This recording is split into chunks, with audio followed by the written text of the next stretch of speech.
Dawn breaks over the Nile in 3500 BCE, and a grieving family lowers a simple body into a shallow desert pit. No coffin, no spells, just hot sand that drinks the flesh dry and halts decay in an accidental stroke of genius. This is Ginger, unearthed in 1896 at Jebelin with red hair still vivid and eyelashes frozen in time. An ordinary woman whose preservation sparks a revolution because the priests realize the desert's secret can be engineered with natron scraped from alkaline lakes, cedar resin thick as blood, and linen woven finer than spider silk, turning chance into a sacred science while the word mummy itself slithers from Arabic mummiye diaresis, the black bitumen Europeans later grind into medicine, swallowing pharaohs for immortality in a bitter irony. All driven by a bone-deep dread that without a body the ka drifts homeless through the duat, hard weight against Maut's feather, name unspoken meaning eternal erasure. So pharaohs hoard gold and build sky-piercing tombs, yet one ruler, Amenhotep III, dares the ultimate gamble, live mummification inside a neutron cloud laced with frankincense and cannabis, priests timing his soul's exit like a cosmic heartbeat. But panic seals the sarcophagus too soon and eternity captures his screamer eyes bulging, nails clawing wood,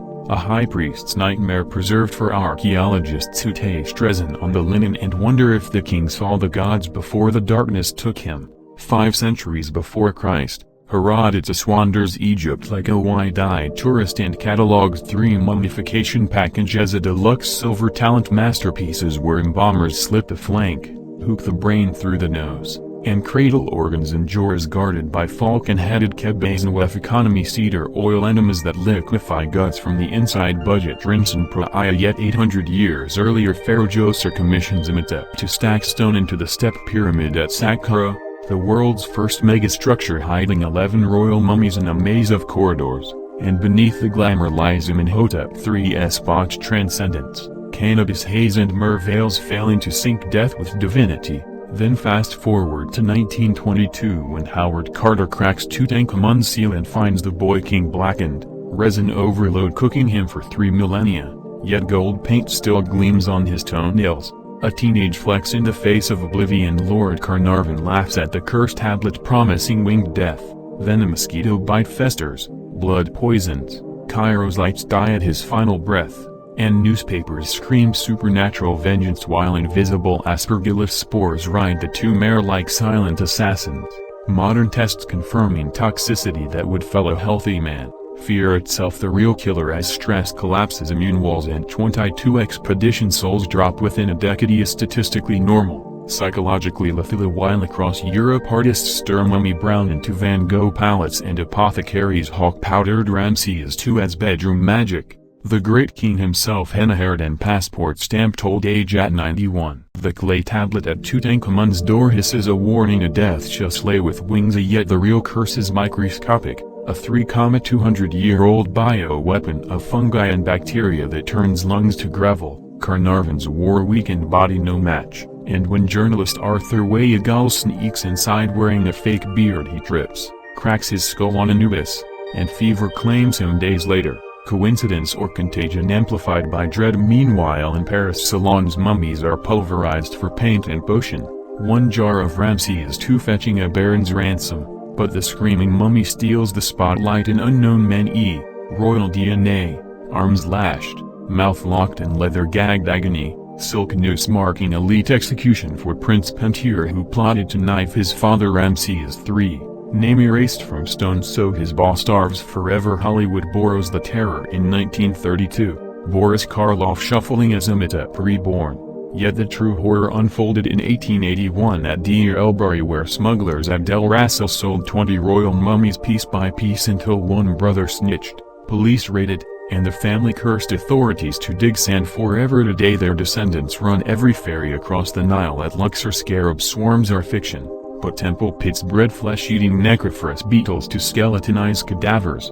Pharaoh Sip's clubfoot was braced with bronze fused to bone for afterlife mobility, and Queen Ti's 3,000-strand wig still carries gold thread and lice eggs, proof that eternity itches beneath the Sphinx. A radar void the size of a coffin stays sealed. Mud brick stamped: here lies the one who must not be named. Egypt stalling excavation because some doors should stay shut. Stolen in the 1860s, Ramses I ends up at a Niagara Falls freak show beside a two-headed calf, 25 cents to gawk at Pharaoh's revenge, until Emory University buys the Cabinet of Curiosities. Court scans reveal royal crook and flail, DNA screams founder of the 19th dynasty, and the king flies first class home to Cairo wearing a seatbelt. Meanwhile, Princess Nezatane Beit Ashru vanishes from a Berlin bunker in 1945, last seen on a Swiss train. Gold teeth rumor or private vault secret.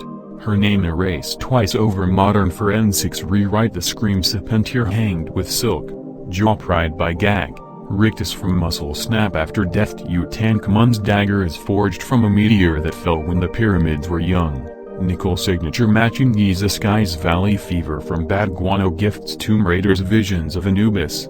Mislabeled curse in 1999. Tourist licks a radioactive finger for a selfie and dies of meningitis in 48 hours. The Grand Egyptian Museum now live streams royal autopsy. Tut's shattered leg from chariot crash. Ramses III's throat slit by harem blades leaving 118 bruises. A 5-month fetus lost to the same parasite that plagues the Nile toad. A body, name, story. The ancient trinity we restore while Amenhotep III's live entombment lingers in cannabis-scented linen and a sarcophagus scarred by desperate nails. The king who tried to script his own resurrection and became the warning instead. From Ginger's accidental eternity in a sand pit to the engineered splendor of neutron baths and resin rivers, every wrap of linen is a prayer against the void. Khan eating flesh like a lamp needs oil. Djoser stacking stone to hide his preserved court. Imhotep deified for architecture that defies gravity and death. Amenhotep III inhales frankincense and weed dreaming of perfect timing.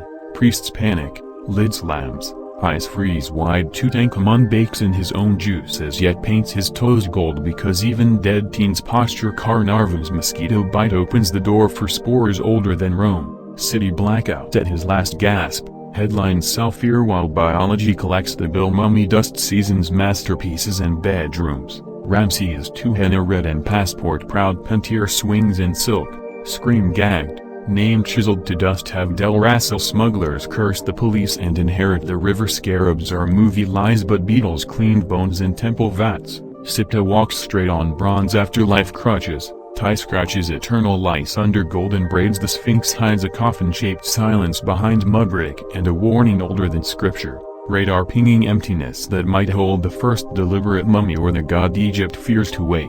Ramses I redeems his sideshow shame with the first-class ticket home. Princesses vanish into war in vaults. Scans peel back millennia to reveal silk nooses, meteor blades, parasite princesses, and harem knives carving royal flesh while live feeds let the world watch. Pharaohs breathe dust in glass cases. The ancient recipe body plus name plus story still works. Archaeology the new priesthood reciting lost names so souls don't starve yet one void beneath the Sphinx stays locked. Glyphs whispering of the unnameable. Excavation postponed because some stories end better buried. From Ginger's chance desiccation to Amenhotep's drugged scream.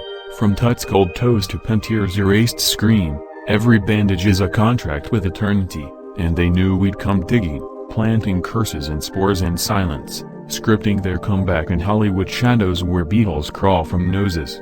Bronze fixes crooked limbs for duat marathons, and the sand itself becomes the final narrator, refusing to cough up the one mummy that started it all or the god that should never return.